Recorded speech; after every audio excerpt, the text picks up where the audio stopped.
بسم اللہ الرحمن الرحیم۔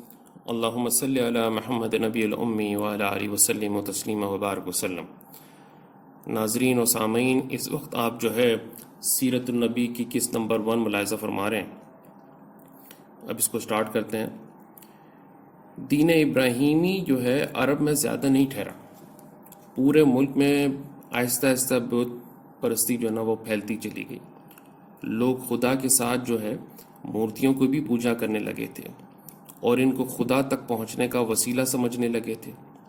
ان کا عقیدہ یہ تھا کہ یہ خدا کے ساجی ہیں اور ہمارے سفارشی ہیں، نیز یہی حاجت روا اور مشکل کشا بھی ہیں۔ چنانچہ جب بھی ان کو مصیبت آتی تو انہی کو پکارتے تھے اور انہی سے اپنی فریاد کرتے تھے اور اپنی مرادیں مانگتے تھے۔ اب حضرت ابراہیم علیہ السلام جو کہ خدا کے خالص توحید کے داعی تھے اور شرک و بت پرستی سے بالکل بیزار تھے، لیکن یہ لوگ ان کو بالکل ہی بھول گئے تھے اور مورتیوں کی پجاری بن گئے تھے۔ لیکن ایسا ایک دم نہیں ہوا۔ کیسے ہوا یہ؟ اس میں بھی بہت زمانہ گزر گیا، کئی صدیاں گزر گئیں اور نہ جانے کتنی نسلیں بھی گزر گئیں، تب کہیں جا کر جو ہے نا شرک کے پیر جمے۔ اچھا، اب یہ شرک آیا کہاں سے؟ بت پرستی کو فروغ کیسے ملا؟ اس پر بات کر لیتے ہیں۔ بات اصل میں یہ ہے کہ جب حضرت ابراہیم علیہ السلام اور حضرت اسماعیل علیہ السلام کو جو ہے اللہ تعالیٰ نے نبوت عطا فرمائی، انہوں نے جو ہے وہ اپنی تبلیغ کی اپنے بنی اسرائیل میں، تو لوگوں کو اور عربوں کو ان سے بہت عقیدت تھی، اور کعبہ کیونکہ انہی دونوں نے تعمیر کیا تھا، اس لیے ان کو کعبے سے بھی بہت محبت تھی۔ اب کعبے کی محبت کہاں تک پہنچ گئی کہ اس کے ساتھ جو چھوٹے چھوٹے پتھر جو منسلک تھے، جو نصب تھے، جو ان کے ساتھ اٹیچ تھے، انہوں نے اس کو بھی محبوب اور متبرک سمجھنے لگے۔ اب اگر وہ کہیں پر بھی جاتے، مکہ سے باہر جا رہے ہیں یا کسی کاروبار کے سلسلے میں جا رہے ہیں، کسی سفر میں جا رہے ہیں، تجارت کے سلسلے میں جا رہے ہیں، تو وہ ان پتھروں کو اپنے پاس رکھ لیتے اور اس کو اپنی مقصد کی کامیابی کا ضامن سمجھتے تھے۔ جو لوگ مکہ سے دور رہتے تھے وہ بھی کعبہ کے پاس سے پتھر اٹھا اٹھا کر لے جا رہے تھے اور اپنے گھر میں جو ہے اسے متبرک سمجھ کے اس کی پوجا کرتے تھے، اس کا طواف کرتے تھے۔ اس طرح وہ عقیدہ جس کے خلاف حضرت ابراہیم علیہ السلام جہاد پر تھے، عرب میں پھر آہستہ آہستہ لوٹ آیا۔ اور پھر ایک بات اور تھی کہ جس کی وجہ سے یہ عقیدہ تیزی سے پھیلا، وہ یہ کہ ناظرین، جب آتش فشاں پہاڑ پھٹتے تھے تو ان سے لاوے کی شکل میں جو پتھر نکلتے تھے تو اس کو بھی یہ متبرک سمجھتے تھے، اور اس کو جو کومیٹس ہوتے ہیں، جو شہاب ثاقب ہوتے ہیں، جو ٹوٹے ہوئے ستارے ہوتے ہیں جو آسمان سے زمین پہ گرتے تھے، اس کو بھی جو ہے نا یہ متبرک سمجھتے تھے اور اس کی بھی پوجا کرتے تھے۔ اس کو بھی تراش کر جو ہے یہ بڑا خوبصورت سا بنا کر جو ہے اس کو اپنے گھر میں پوجا کے طور پہ رکھتے تھے۔ تو اس طریقے سے جو ہے یہ بھی ایک بت پرستی کا جو ہے نا وہ ذریعہ ان کا بن گیا۔ اس لیے جن پتھروں کے بارے میں انہیں گمان ہوتا کہ یہ ستاروں سے ٹوٹے ہوئے ہیں اور ان کو متبرک سمجھنے لگتے تھے، تو اسی تصور سے یہ آہستہ آہستہ جو ہے نا یہ مزید جو ہے نا وہ ریفائنڈ اسٹیج پر پہنچتے گئے اور اس کو مزید جو ہے وہ جدت پیدا کرنے کی کوشش کرتے گئے۔ نسلیں گزرتی رہیں، یہاں تک کہ یہ عقیدہ اتنا پختہ ہو گیا کہ اب کوئی بھی پتھر مل جاتا، جو چھوٹا سا بھی ہو یا بڑا سا بھی ہو، خوبصورت ہونا ضروری ہے، سڈول ہے اور اپنی ساخت میں بالکل اس میں نیا پن ہے، تو اس کو جو ہے کسی سے بھی مشابہ کر لیتے اور اس کے تراش کر اس کو جو ہے نا کسی مورتی کی شکل بنا کے اس کی پوجا کرنے لگتے تھے۔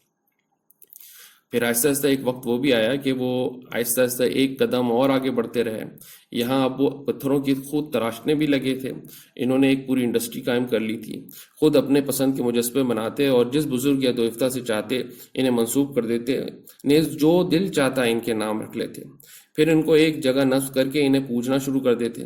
عقیدت محبت میں ان پر نذرانے چڑھانے لگتے تھے، ان کی نام پر منتیں کرنے لگتے تھے۔ ان کا خیال تھا کہ اس طرح وہ دیوتا اللہ کے یہاں سفارش ہماری کریں گے اور ہمارے بگڑے ہوئے کام اور آخرت جو ہے نا ہماری سنور جائے گی۔ مکہ میں سب سے پہلے جو بت داخل ہوا اور پھر صحن کعبہ میں نصب ہوا، وہ ہیبل کے نام کے تھا۔ اس کو لانے والا شخص عمر بن الحی تھا۔ یہ کہیں سفر کر رہا تھا کہ راستے میں ایک مقام سے گزر ہوا اس کا، دیکھا لوگ مورتیاں پوج رہے ہیں۔ اس کو یہ منظر بہت بھلا معلوم ہوا اور اس کے ذہن میں ایک آئیڈیا آیا۔ چنانچہ اس نے کیا کیا اس نے کہا کہ ایک مورتی ہمیں بھی دے دو، پھر اپنے ہاں یہ ہم اپنے گھر لے کے چلے جائیں گے اور ہم بھی اس کی پوجا کریں گے. یعنی اس نے کہا عمر بن حی نے. اس پر لوگ بخوشی تیار ہو گئے اور وہ مورتی لے کر مکہ واپس آ گیا. پھر رفتہ رفتہ کعبہ اور مورتیاں آئیں. ان میں ایک کعبے میں مزید مورتیاں آئیں. ان میں دو مشہور مورتیاں اصاف اور نائلہ بھی تھیں. یہ چاہے زمزم یعنی جہاں زمزم کا پانی کا چشمہ ہے وہاں پر نصب کی گئی تھی، کیونکہ اس وقت وہ بالکل ختم ہو چکا تھا، تو اس وجہ سے وہ اس سے بالکل ناشنا تھے. پھر یہی نہیں بلکہ بیشتر اور بھی مختلف جو ہے نا مورتیاں اور جو دیوی دیوتاؤں کی جو ہے بت یہاں پہ رکھے گئے. اس میں سے کچھ ایسے ہیں جیسے عزا ہے، یہ قریش کی سب سے بڑی مورتی تھی. پھر اس کے بعد لات کے نام سے آتا ہے، یہ طائف میں ایک قبیلہ تھا جو ثقیف، یہ اس کی مورتی تھی. منات کے نام سے بھی ایک مورتی تھی. مدینہ میں دو مشہور قبیلے تھے، اس میں اوس یعنی اوس و خزرج، یہ ان کی مورتیاں تھیں منات کے نام سے. ان کے علاوہ اور بھی بہت سی مورتیاں تھیں جو انہوں نے اپنے اپنے کسی بھی بزرگ یا کسی بھی بڑی ہستی کے نام سے انہوں نے بنا کے اس کی پوجا کرتے تھے. یہ وہی گھر تھا جسے حضرت ابراہیم علیہ السلام اور اسماعیل علیہ السلام نے اپنے مقدس ہاتھوں سے بنایا تھا، یعنی کعبہ. بڑی آرزوؤں اور تمناؤں سے بنایا تھا، جس کے بنانے میں اپنا خون پسینہ ایک کر دیا تھا. کیوں کیا تھا؟ صرف اس لیے کہ یہ توحید کا مرکز بن سکے اور رب کا سب سے بڑا گھر بن سکے. لیکن قوم نے ساتھ نہ دیا اور یہی خانہ خدا ہے جو کعبہ ہے بت خانہ بن گیا. یہی مرکز توحید منبع شرک بن گیا.